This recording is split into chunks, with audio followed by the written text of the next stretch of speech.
Shalom. Aduh, cek lemes ya, tapi pagi-pagi ya. Tapi tambah lama tambah banyak ya, puji Tuhan yang hadir onsite. Saya percaya setiap gereja kita mengadakan ya acara untuk mujizat. Kita mengandalkan Roh Kudus, maka Roh Kudus terus akan bekerja di tempat ini. Ya, saudara dengar khotbah Pastor Yoel, saudara bisa ikuti ibadah-ibadah di sini. Bagaimana saudara lihat Roh Kudus bekerja menolong jemaat kita. Ya, saya juga cuma doakan lewat handphone ya. Minggu lalu ada seorang bapak yang kena prostat. Saya kasihan karena di video call ya.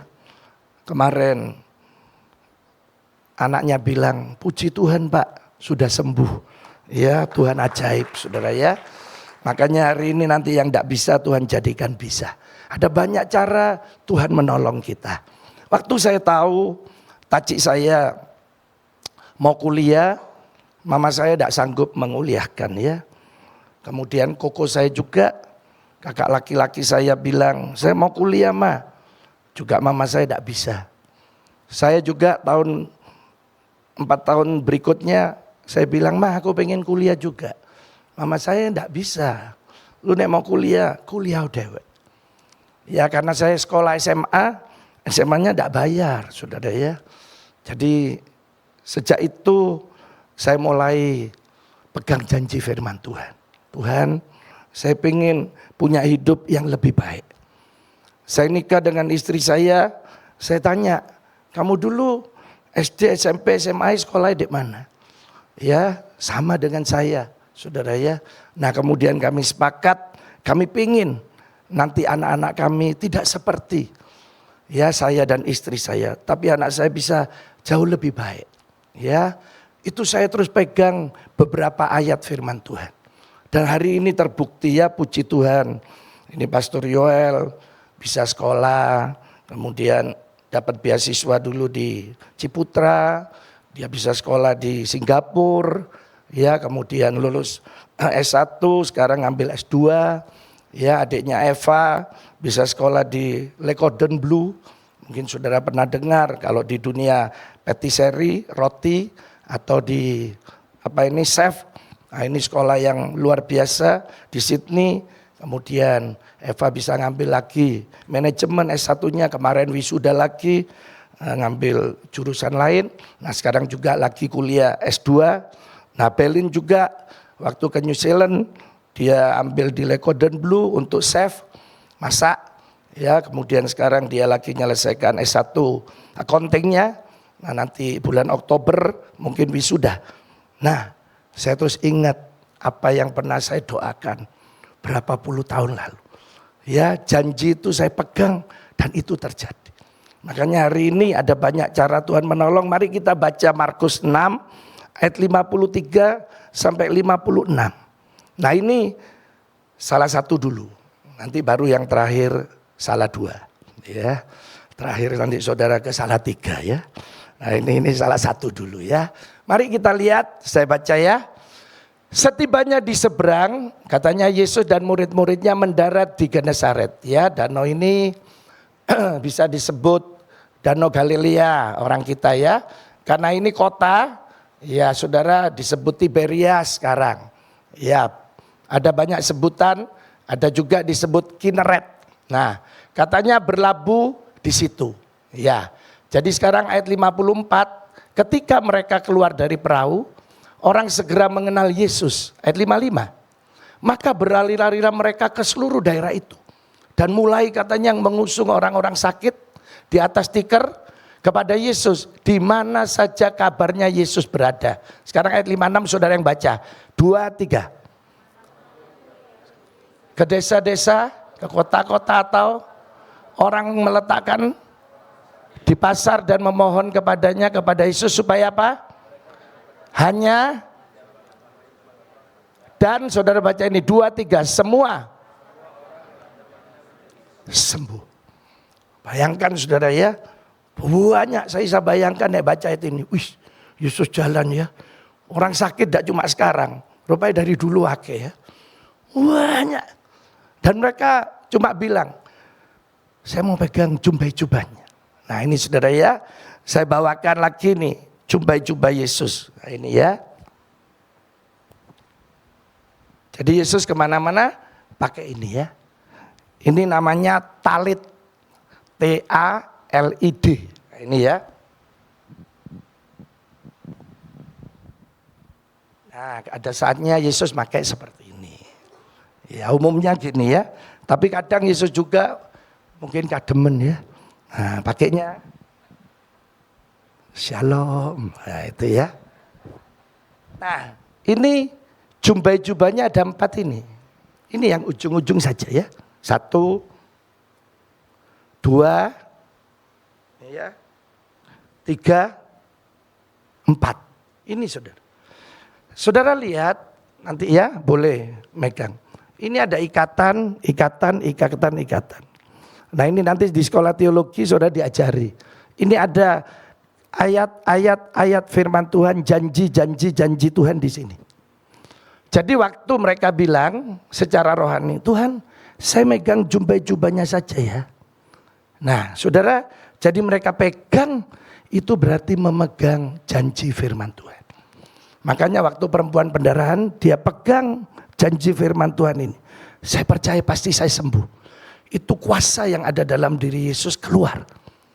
Masuk ke perempuan ini dan menjadikan perempuan ini sembuh.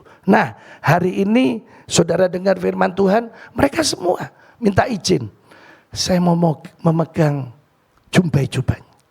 Nah saudara-saudara pagi ini mari kita akan lihat lewat firman Tuhan. Jadi yang pertama saya sampaikan ada banyak janji firman Tuhan. Saudara mau megang yang mana janji itu? Mungkin saudara sakit ya, oleh bilur-bilurnya kita menjadi sembuh. Mungkin saudara hari ini karirnya kok tidak naik-naik. Ada janji firman Tuhan kita bukan ekor. Tapi kita apa? Kepala. Kita tidak turun tapi naik. Saudara pegang janji firman Tuhan. Saudara ada 1189 pasal. Kalau saya tambahi 11 jadi 1200 pasal. Makanya kalau saudara hari ini baca 5 pasal 8 bulan selesai. Saudara baca 10 pasal sehari 120 hari selesai. Karena 1200 dibagi 10. 120 hari. 4 bulan selesai Alkitab. Jadi pagi saudara bisa baca 3, siang mau makan 3, sore mari mandi 2, mau tidur 2. Ya saudara 10 sehari. Tapi nek saudara mau ngepot boleh. Sehari 120 pasal. 10 hari mari. Wis percaya saya, saudara gak kira mandi, gak kira atus, gak kira kerja ya. Moco terus sampai belen saudara ya. Nah dari 1200 saya bulatkan kira-kira 32.193 ayat. Jadi sekitar 32.000 saudara ya. Kalau saudara tanya, kalau saya baca 1 ayat, kapan selesainya Pak? 32.000 hari. Berapa tahun Pak? Kira-kira 85 tahun baru mari. Jadi saudara sampai ke sorga, enggak mari-mari ya. Nah dari 32.000, itu kira-kira separuh. Ada banyak yang mungkin kita tidak mengerti. Karena itu silsilah. Ya turunan ini. Tapi saudara saya mau katakan masih ada puluhan ribu janji firman Tuhan. Dari puluhan ribu itu saudara megang 1 aja. Itu sudah luar biasa. Apalagi saudara pegang begitu banyak. Misalnya ya. Matius 21 ayat 22. Ini saudara pegang ya. Umpama loh ini. Coba ditayangkan aja wis. Matius 21 ayat 22. M 21 22. Nah ini coba saudara yang baca. 2,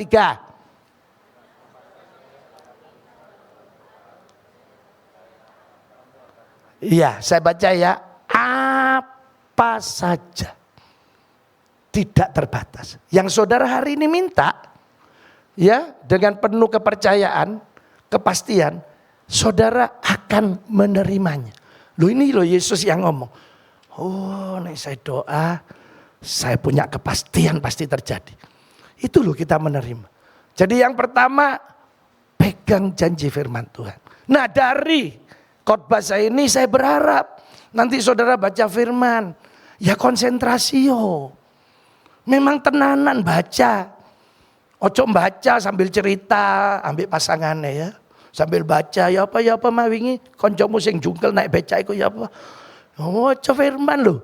Sambil cerita. Ya jangan, karena sekarang Tuhan yang mau ngomong, bicara kita. Tinggal kita sekarang mau nangkep apa yang Tuhan omong no.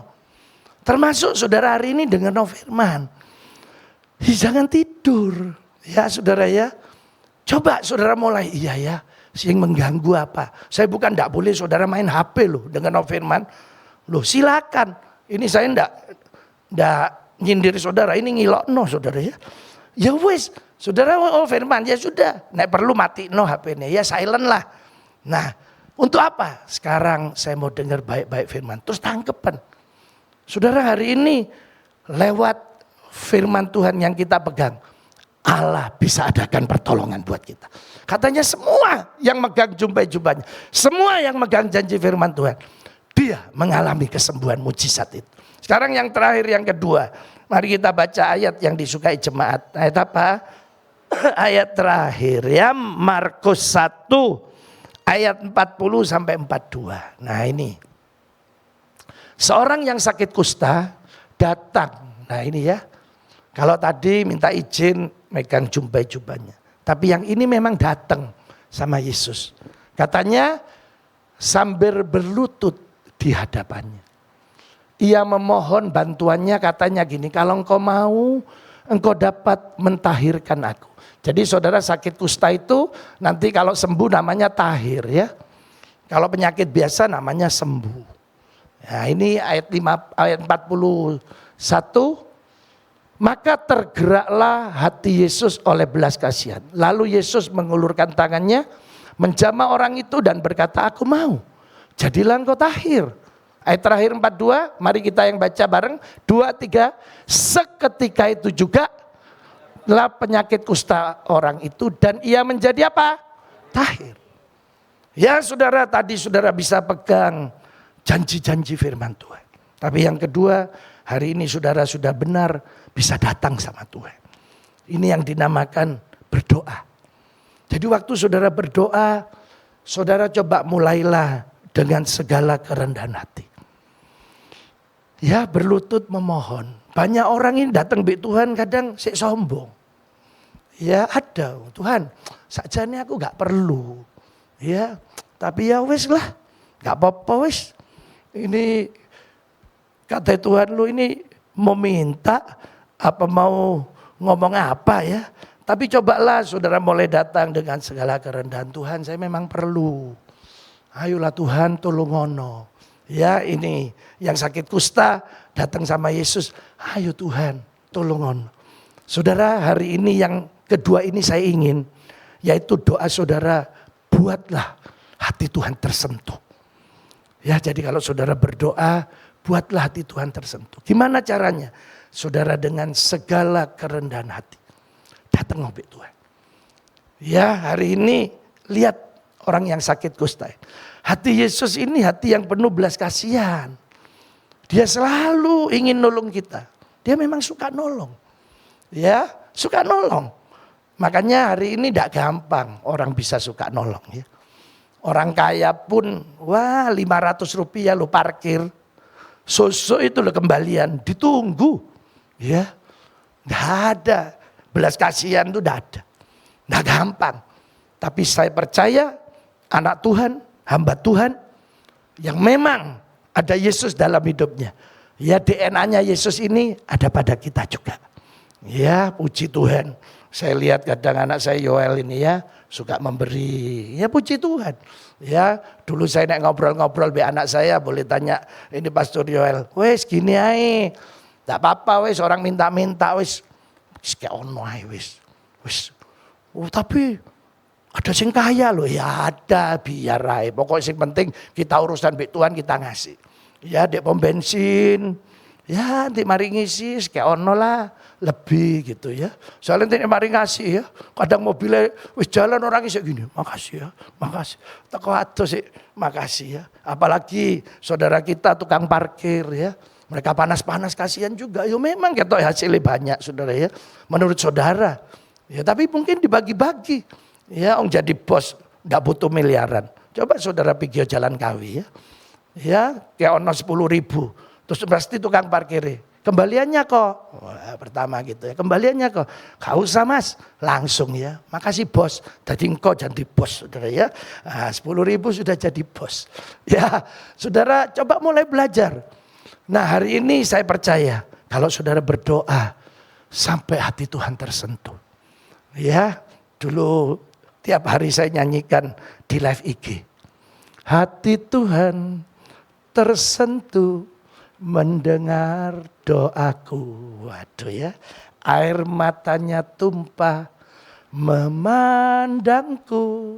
Nah ini dia akan tolong tak tunda. Jadi tidak ditunda ya. Sampai esok hari. Dia akan buat jalan bagiku. Wah langsung ya. Tangannya pegang erat tanganku. Cintanya penuhi hidupku, memelukku, lindungiku, tangan Tuhan setia menjagaku. Nah itu saudara, sajane aku nyanyi enak ya. Tapi lebih enak nek gak nyanyi saudara ya. Nah ini katanya istri saya ya. Nah saudara hari ini hati Tuhan buatlah tersentuh. Berdoalah dengan segala kerendahan hati. Berdoalah dengan iman percaya bahwa tangan Tuhan akan terulur buat saudara dan saya. Kalau hati Tuhan tersentuh, saya percaya. Ya tangannya yang ajaib hari ini, dia akan terulur buat saudara dan saya. Saya masih percaya apa yang saudara dan saya lakukan tidak akan pernah sia-sia. Kalau doa pagi gini ya, tidak akan pernah sia-sia. Apalagi terus saudara bilang gini, saya mau berkorban. Korban tidak mesti uang, korban waktu. Korban tenaga, korban pikiran ya. Saya tiap pagi jam 3, paling telat jam 3:05. Itu saya pasti bangun. Ya, tadi malam saya tidur di atas jam 12, tapi jam 3:10 saya sudah bangun. Saya sudah siap berdoa, ya baca firman, broadcast dan lain sebagainya. Nah, saudara-saudara, saya sudah lakukan puluhan tahun. Saya merasa saya tidak pernah kehilangan waktu. Tapi saya merasa waktu yang saya miliki setiap hari berlebihan. Aneh ya. Ada orang yang bilang 24 jam tidak cukup pak. Karena saudara medit sama Tuhan. Tapi kalau saudara berani berkorban untuk Tuhan. Allah itu akan sediakan waktu yang membuat kita selesai. Dan kita punya banyak waktu untuk menikmatinya. Ini aneh saudara. Saya gini kok bisa ya? Bisa. Makanya pagi ini ayo. 2 hal ya, yang pertama pegang janji firman Tuhan. Sambil dengar firman ini, apa sih firman-firman yang saudara mau pegang? Satu ya. Yang kedua, berdoalah, minta. Sampai hati Tuhan tersentuh sama kita. Ya datang dengan segala kerendahan hati, datanglah dengan segala percaya bahwa hanya Yesus yang bisa menolong kita. Saya percaya pagi yang luar biasa ini, saudara dan saya sementara duduk begini, mujizat sudah terjadi. Percaya saudara? Oh iya, saudara yang kerja hari ini sudah percayai Allah sudah kirim berkat-berkat buat saudara. Oh iya, ya saya pernah khotbah di satu tempat, saya bilangnya, saudara duduk gini aja, pasti Tuhan tolong. Pulang ya, langsung HP-nya ditunjukin saya. Pak bacaan Pak. Saya baca ya, Bu, semua proyeknya saya ambil ya. Tuh ini loh Pak, ini sudah ditolak ini. Tapi hari ini mujizat terjadi. Saya tadi sementara duduk, saya sudah ngalami. Nah, Tuhan bisa lakukan keajaiban ya.